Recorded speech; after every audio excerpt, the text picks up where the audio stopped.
What's up? What's up? What's up, fam? How y'all doing? I'm excited to bring you this message. I'm excited to bring you this message today. When I woke up, got my workout in, got a great run in, and it, just had a great morning. And I know you can have a great morning too. Remember, you have a choice. But let me get right into it.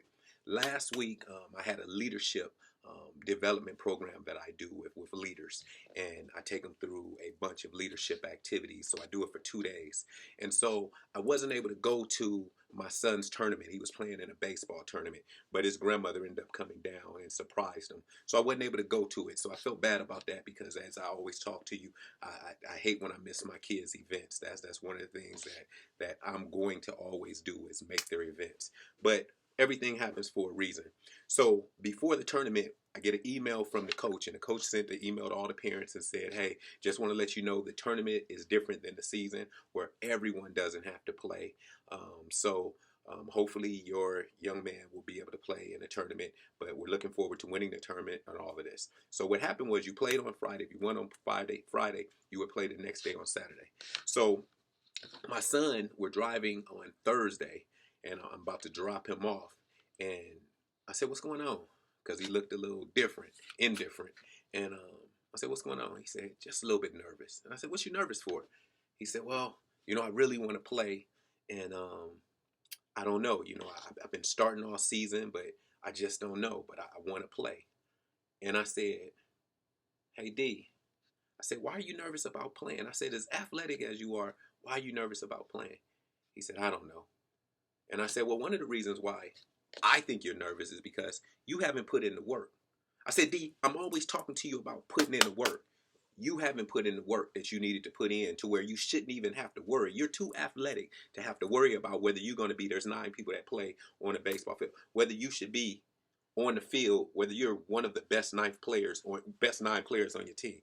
I said, "That shouldn't be an issue. We shouldn't even be having this conversation." But I said, because you haven't put in the work, that's why you're feeling like this. So I'm at my leadership conference, and I hear from my mother. She texts me and said, DJ wasn't playing. And so at the end of the game, they end up losing. So at the end of the game, my wife gives me a call and said, "Hey, you're going to have to talk to your son because he's a little bit down." So we had just finished some activity, so I had a chance to call my son and told him to go away from the family. And I said, "What's going on? How you feeling?" And you could tell he was sad in his voice. He said, "I'm just disappointed. The guy who they put in front of me, he dropped the ball, which caused us to lose." And I said, "If you were out there, could you have caught it?" He said, "Yeah, I definitely could have caught it." I said, "But remember, I said you didn't put in the work in order to be out there. So whose fault is that?" He said, "It's my fault." I said, "But this is what I want you to understand, son, and this is why I'm bringing this to y'all today." I said, "Son, the way you're feeling right at this moment, I want you to really remember this feeling because you don't like it. I want you to remember it because I want you to understand that you have an opportunity to not ever feel like this again because you can determine what you're going to do in this life. No one else can determine that for you. You can determine if you're going to grind to have what you want or not. It's on you. Don't ever allow somebody else to dictate how successful you're going to be or if you're going to be successful or not. That's the power that you have inside of you. That's the power that we all have inside of us. We have the power to dictate how our life is going to go. But a lot of times we give that power away to other people." I said, "Son, so I need you to," and I can tell he started, getting teary-eyed. I couldn't see him, but I can tell by his voice reflection. And I said, "Son," I said, "It's okay." I said, "Go ahead. It's okay. This daddy. Go ahead and cry." I said, "It's all good." I said, "Daddy cries a lot too." And I cry because of the things that I know I haven't done in order to put me in a position where I need to be. But that's nobody else's fault but mine. Because if I'd done all the work that I needed to do, then I would feel good about the position I am. Because I understand now that some of the things aren't for me to have. But one thing you cannot tell me is I didn't put the work in to have that. And if that's not for me, I want the thing that's for me. So I put in the work, and maybe this door is closed because that other door is about to open. I told my son this morning. I told my son this morning, as we did a reflection from the last week, I said, "Look, son," I said, "it's grind time. It's grind time. It's grind season.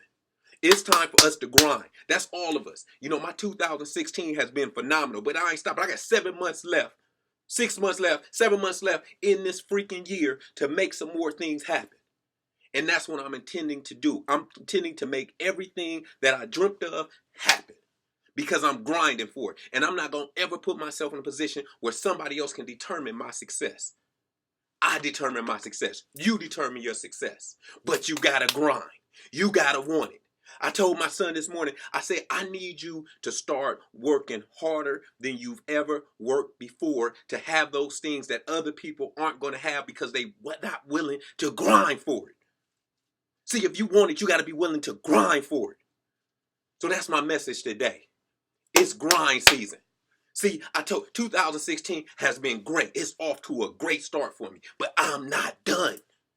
I'm grinding for that thing that I want, that thing that I deserve. See, you deserve some things, but you gonna have to grind for it. As you can tell, I'm fired up about this message because when I talk about my little man, it hurts. It hurts when he's hurting. But I told him, and you've heard Eric Thomas say this before, don't cry to give up. Pain on the opposite side of pain is your promise, but you gotta want it. So it's time to want it. I know this message is long, and I hope y'all stuck all the way through because it's grind season. Let's go.